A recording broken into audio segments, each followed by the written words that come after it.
Hello 11th class, good morning बच्चों। मैं आपकी ज्योग्राफी की मैम जॉन मैम बोल रही हूँ बच्चों। एक बार फिर से मैं आप सभी 11th क्लास ज्योग्राफी के बच्चों का ज्योग्राफी की ऑनलाइन क्लास में स्वागत करती हूँ बच्चों। पिछले दिनों हम लोगों ने ज्योग्राफी की जो फर्स्ट बुक है ना, भौतिक भूगोल के मूल सिद्धांत, इसका फर्स्ट लेसन शुरू किया था, पहला पार्ट। और लेसन का नाम था भूगोल एक विषय के रूप में, है ना। तो हम लोगों ने इस लेसन के 3 भाग पढ़ लिए, भाग 1, भाग 2 और भाग 3। आज हम लोग इस लेसन का भाग 4 यानी पार्ट 4 और आखिरी भाग है ये। आज इस लेसन का आपका आखिरी भाग है, ठीक है। तो इसको शुरू करने से पहले बच्चों हम लोग एक बार देख लेते हैं कि भाग 3 में हम लोगों ने क्या पढ़ा था, ठीक। तो भाग 3 जो हम लोगों ने इससे पहले पढ़ा था, उसमें हम लोगों ने पढ़ा था भूगोल की शाखाएं। बड़ा इम्पॉर्टेंट है टॉपिक ये आपका, भूगोल की शाखाएं, है ना। तो जैसे हम लोगों ने देखा था, भूगोल की 2 महत्वपूर्ण शाखाएं, 2 मुख्य शाखाएं हैं, भौतिक भूगोल और मानव भूगोल, ठीक है। और इसके अलावा तीसरी जो शाखा है वो है जीव भूगोल, ठीक। फिर प्रादेशिक उपागम के आधार पर आधारित जो भूगोल की शाखाएं थी वो हमने पढ़ी थी, ठीक है। तो ये हम लोगों ने भाग 3 में पढ़ा था, ठीक है। अब आज हम लोग पढ़ेंगे, आपका नया टॉपिक है, वो है भूगोल के अध्ययन के उपागम। तो भूगोल के अध्ययन के 2 उपागम हैं, 2 प्रमुख उपागम हैं। पहला उपागम है जिसको हम बोलते हैं क्रमबद्ध उपागम, और सेकंड है आपका प्रादेशिक उपागम, ठीक। क्रमबद्ध उपागम जिसको हम विषय वस्तुगत उपागम भी कहते हैं, या इस उपागम को हम प्रकरण या वर्गीकृत उपागम भी कहते हैं, है ना। तो कई नाम से जाना जाता है, क्रमबद्ध भी बोलते हैं, विषय वस्तुगत उपागम भी बोलते हैं, और प्रकरण भी बोलते हैं, वर्गीकृत उपागम भी कहते हैं।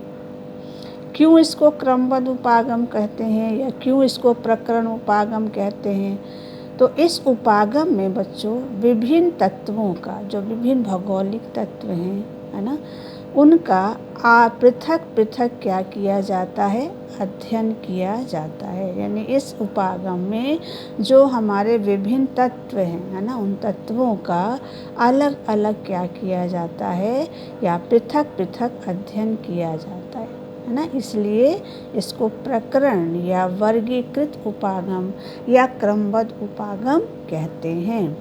अब कौन से जैसे हम उदाहरण ले सकते हैं जो इसके पृथक पृथक तत्व जिसका हम लोग इसमें अध्ययन करते हैं, जैसे आपका है भू आकृति, फिर जलवायु, फिर मिट्टियाँ, फिर वनस्पतियाँ, फिर खनिज पदार्थ, कृषि, जनसंख्या, उद्योग, व्यापार और परिवहन। इन सभी तत्वों का, है ना, हम क्या करते हैं क्रमबद्ध उपागम में पृथक पृथक, है ना, इन तथ्यों का या तत्वों का विश्व स्तर पर क्या किया जाता है, अध्ययन किया जाता है। तो ये हो गया क्रमबद्ध उपागम क्यों कहा जाता है। इस प्रकार क्रमबद्ध उपागम से भूगोल विषय में पृथ्वी तल के प्राकृतिक और मानवीय तथ्यों का, इसमें देखिए भू आकृति, जलवायु, मिट्टी, वनस्पति, खनिज पदार्थ, ठीक है, ये सब क्या है बच्चों, प्राकृतिक तथ्य हैं। और कृषि, जनसंख्या, उद्योग, व्यापार, परिवहन, ये मानवीय तथ्य है ना।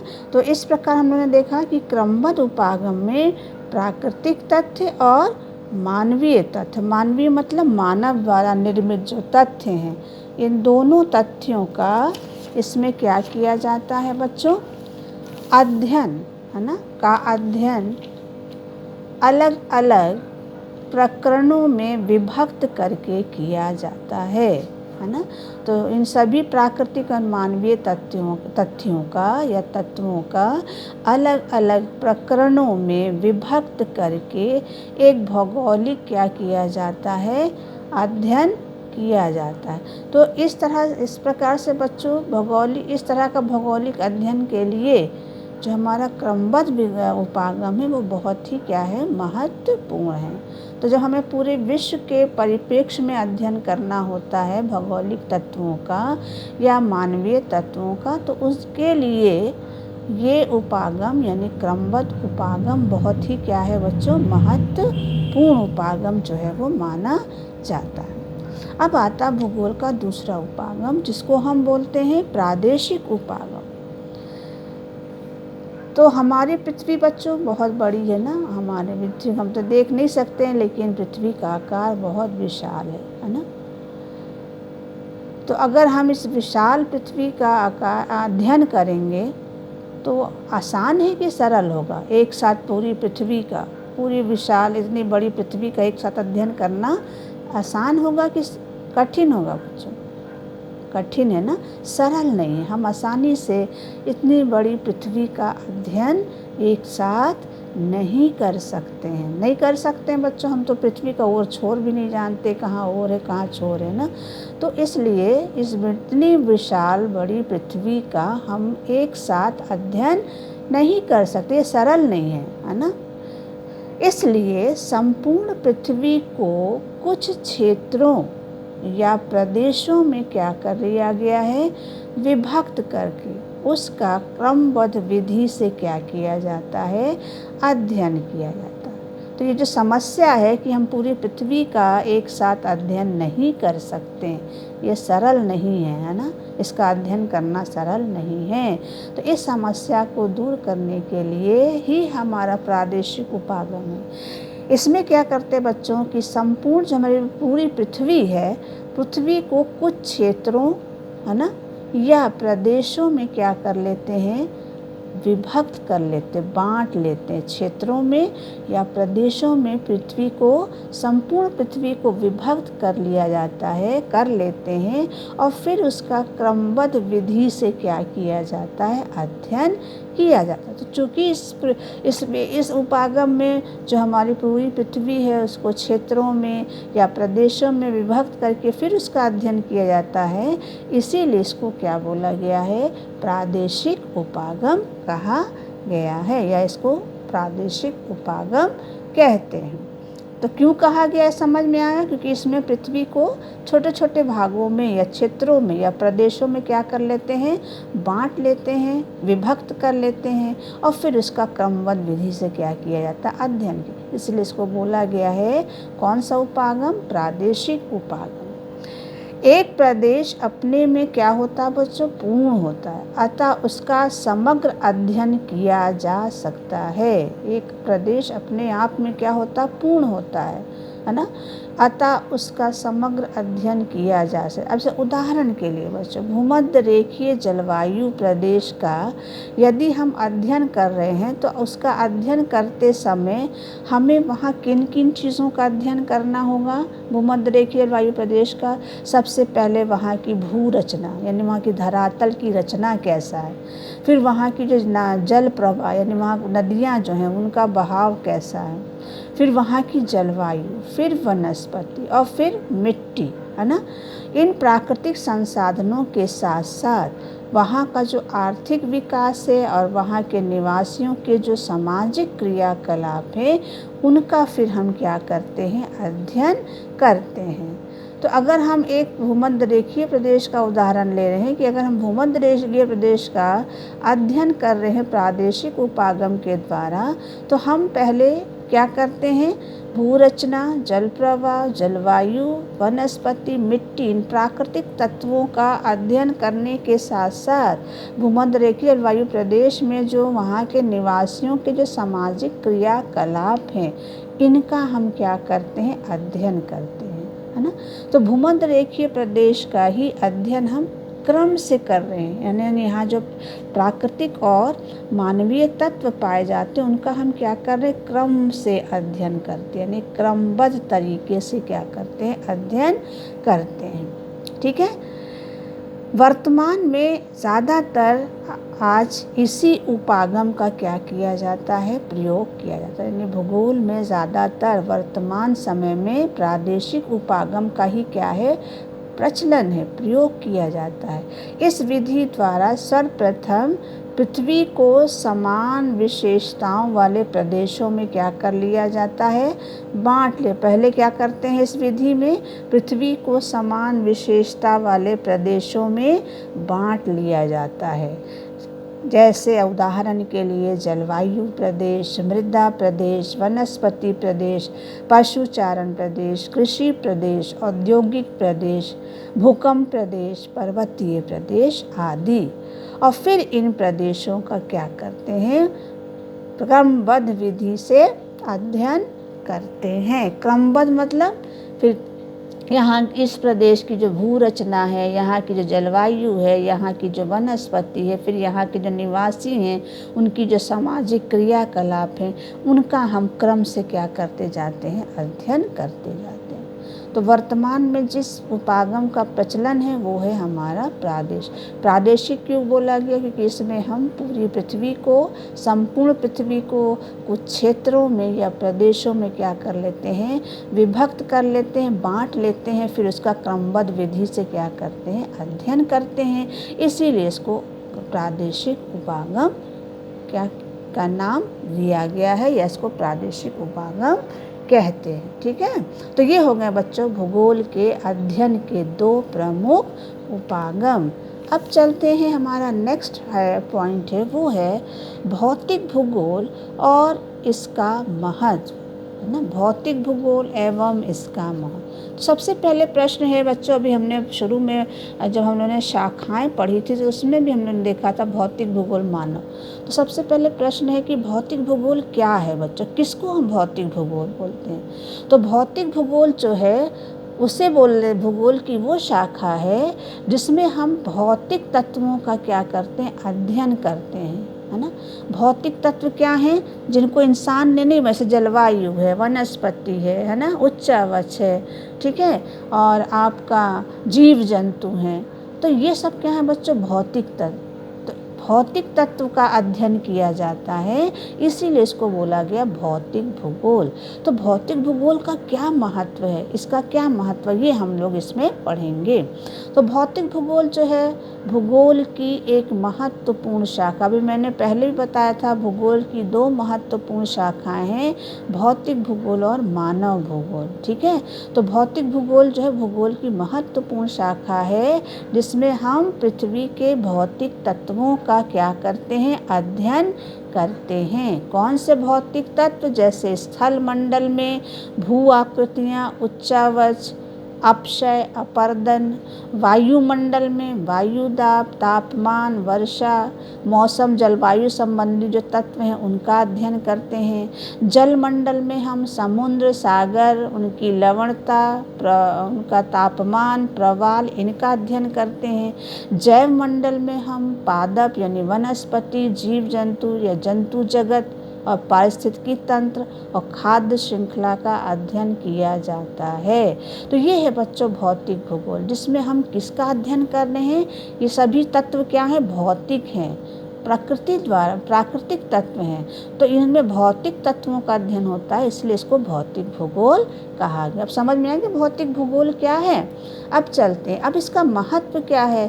तो अब पहला हम लोगों ने देखा भू आकृति। तो भू आकृति जो है वो क्या करती है बच्चों, आधार प्रस्तुत करती है ना। किसके लिए आधार प्रस्तुत करती है, हम लोगों के लिए, हम मानव है ना, मानव के लिए आधार प्रस्तुत करती है। यानी मानव का, इंसान का सारा कार्य जो है इसी पर क्या होता है, संपन्न होता है। यानी मानव की जितनी क्रियाएं हैं वो किस पर संपन्न होती हैं, भू आकृतियों पर ही संपन्न होती हैं। ठीक है, हमारे पृथ्वी पर बच्चों मुख्य रूप से 3 भू आकृतियाँ, एक पर्वत, एक पठार और एक मैदान। ये पर्वत है, ये पठार है और ये है मैदान। तो भारत ये जो 3 भू आकृतियाँ हैं इन्हीं पर मानव की संपूर्ण क्रियाएं क्या होती हैं, संपन्न होती। किस पर, पर्वत, पठार, मैदान। तो ये क्या है, भू आकृतियाँ हैं, इनको क्या बोलते हैं, भू आकृतियाँ।